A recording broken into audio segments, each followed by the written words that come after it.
Osamu Dazai is often remembered as one of Japan's most brilliant yet tragic writers. His works were deeply personal, filled with themes of depression, alienation, and the search for meaning in a rapidly changing world.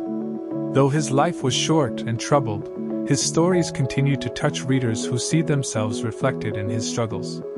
Dazai was born in 1909 in northern Japan, into a wealthy landowning family.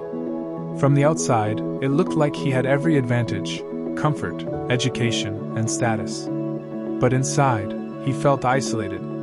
He grew up feeling overshadowed by his strict father and disconnected from his large family. Books and writing quickly became his escape. As a student, he was drawn to Western literature, Marxist politics, and the rebellious energy of youth culture. Even then, he struggled with depression and feelings of not fitting in.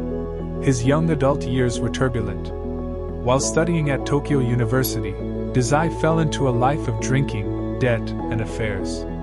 He made repeated suicide attempts, some of which involved lovers who tragically lost their lives.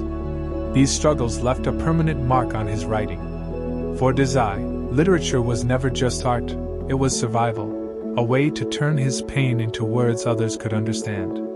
The turning point came in the 1930s, when Dazai began to publish more seriously. His early works captured his sense of despair and rebellion against traditional Japanese society. He wrote with honesty about loneliness, addiction, and the fear of being misunderstood. Slowly, his unique style, confessional, darkly humorous, and emotionally raw, began to earn him recognition. In the years that followed, Dazai produced some of his most important works.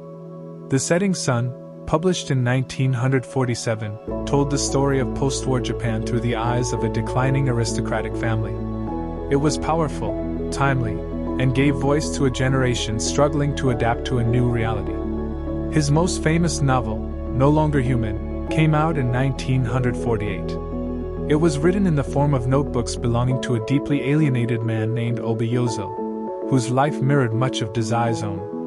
The book's haunting honesty struck a chord with readers then, and it remains one of Japan's best-selling novels today.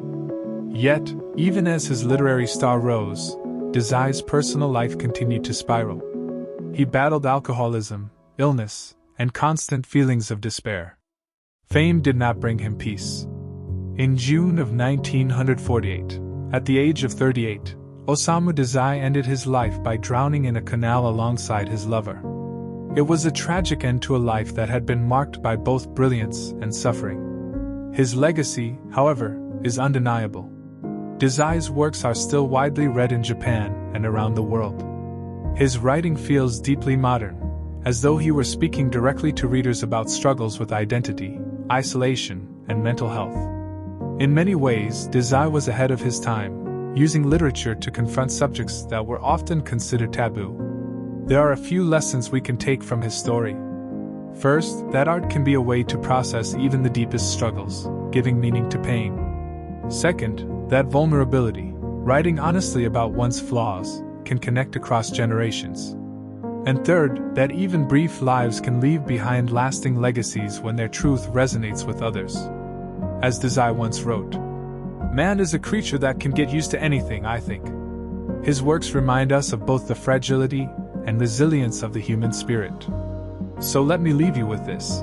If Dazai could transform his despair into stories that still speak to millions, what might your own challenges be able to inspire in others? If you enjoyed this story, don't forget to like, share, and subscribe for more explorations into the lives of history's greatest minds.